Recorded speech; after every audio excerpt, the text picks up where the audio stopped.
الحمدللہ اللہ رب العالمین نے بہت بڑا کام لیا ہے، بہت بڑی خدمت لی ہے، اور اسی طرح شیخ کی تقاریر کی وجہ سے، شیخ کی تذکیری نشستوں کی وجہ سے، اجلاس کی وجہ سے اللہ نے کئی لوگوں کو ہدایت بھی عطا فرمائی ہے۔ لہذا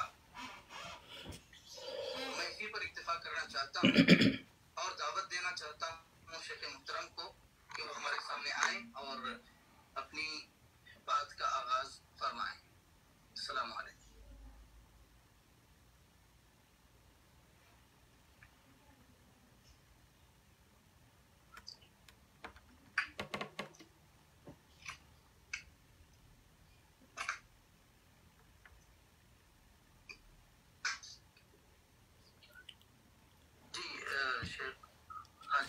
السلام علیکم ورحمۃ اللہ وبرکاتہ۔ الحمدللہ رب العالمین والصلاة والسلام علی نبینا محمد وعلی آلہ وصحبہ اجمعین، اما بعد۔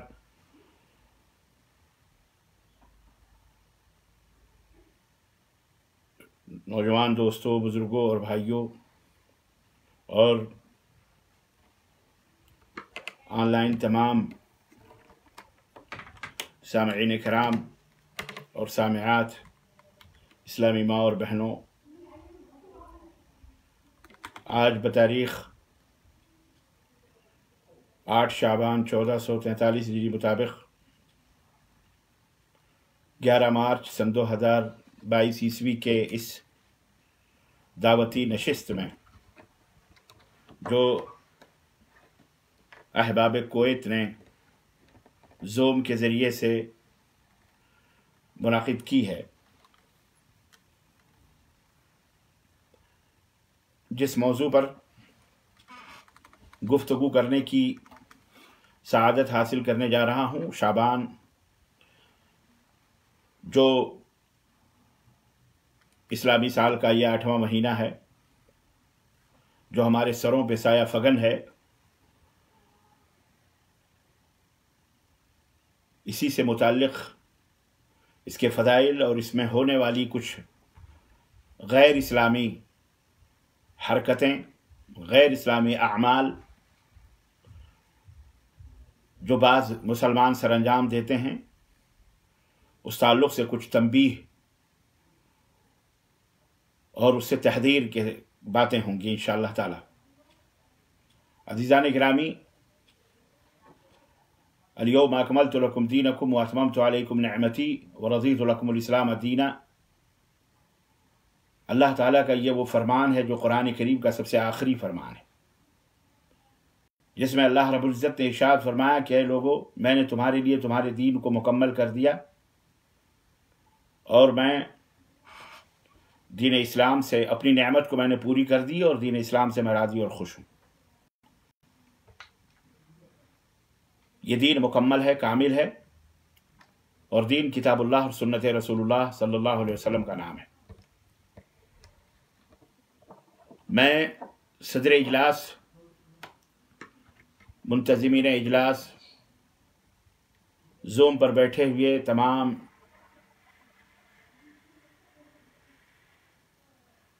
اسلامی بھائی اور بہنوں کا بھی تہہ دل سے مشکور ہوں، ممنون ہوں، جنہوں نے اس مبارک مہینے میں یہ مبارک موقع دیا کہ میں اپنے بھائیوں سے کچھ گفتگو کر سکوں اسی مناسبت سے۔ آپ اور ہم اچھی طرح سے اس بات کو جانتے ہیں کہ اللہ تبارک و تعالیٰ نے اپنے بندوں پر بے شمار نعمتیں اور بے شمار فضل اور بے شمار کرم فرمائے۔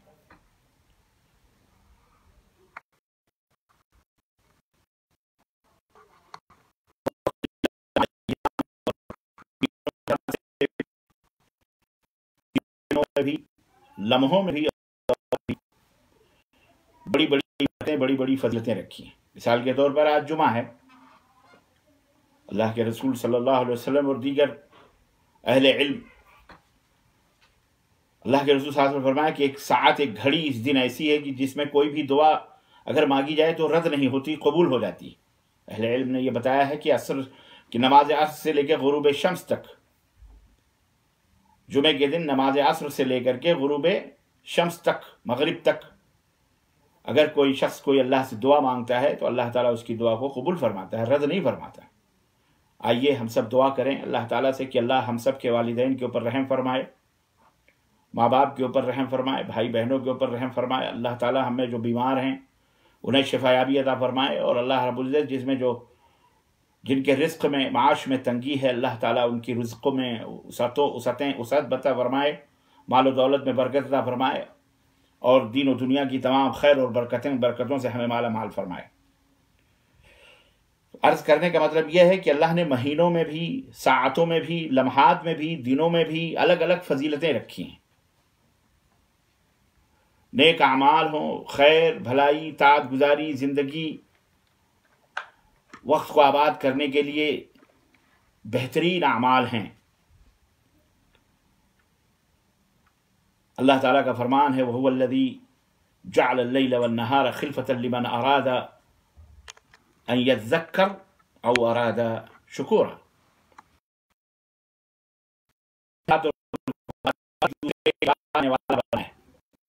رات ایک دوسرے کے بعد آتے اور جاتے ہیں، اللہ رب العزت کا فضل اور اس کا کرم ہے۔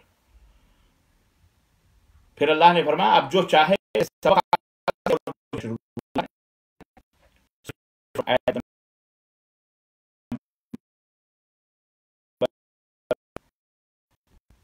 تو ہم جس مہینے میں سانس لے رہے ہیں کے تعلق سے پہلے میں کچھ باتیں بیان کروں گا۔ یہ بات اچھی طرح سے ذہنوں میں بٹھا لیجئے کہ ہم جس مہینے میں ہیں اس سے بہت سارے لوگ غافل رہتے ہیں۔ غفلت، محروم اور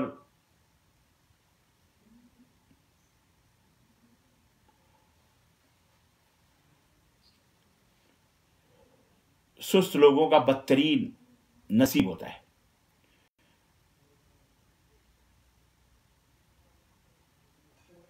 اچھی طرح سے ذہن میں بٹھا لیں کہ ہم ایک عظیم مہینے میں، اس ماہ میں بندوں کے اعمال رب العالمین کے ہاں پیش کیے جاتے ہیں۔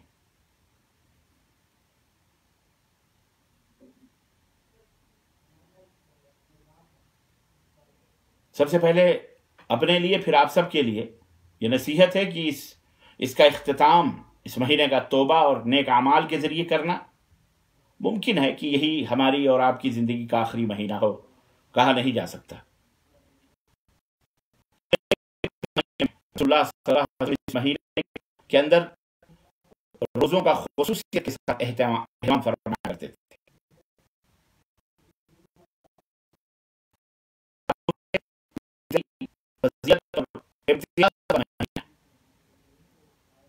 اس ماہ میں کثرت سے روزہ رکھنے پر متعدد صحیح احادیث کتب احادیث میں وارد ہیں، آئی ہوئی ہیں، جن میں صحیح بخاری، صحیح مسلم اور دیگر سنن کی کتابیں موجود ہیں۔ صحیح بخاری اور صحیح مسلم، صحیح بخاری کے اندر ام المومنین عائشہ رضی اللہ تعالیٰ عنہ سے مروی ہے کہ یہ حدیث ہے کہ ان عائشہ رضی اللہ تعالی عنہ حدثت قالت لم يكن النبي صلی اللہ علیہ وسلم يصوم شهرا اکثر من شعبان فإنه كان يصوم شعبان كله۔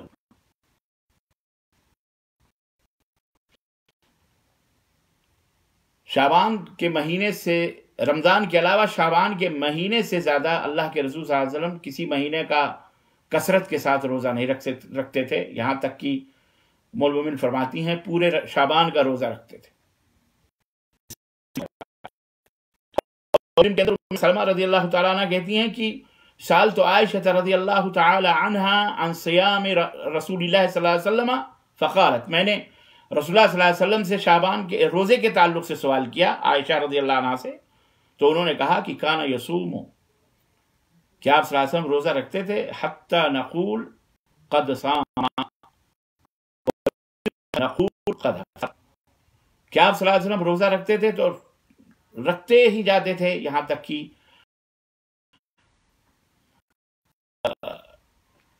ہم جو ہے سوچتے تھے اب روزے ہی رکھیں گے، اب افطار ہی کرتے تھے تو ایسا لگتا تھا جیسے روزہ ہی نہیں رکھیں گے۔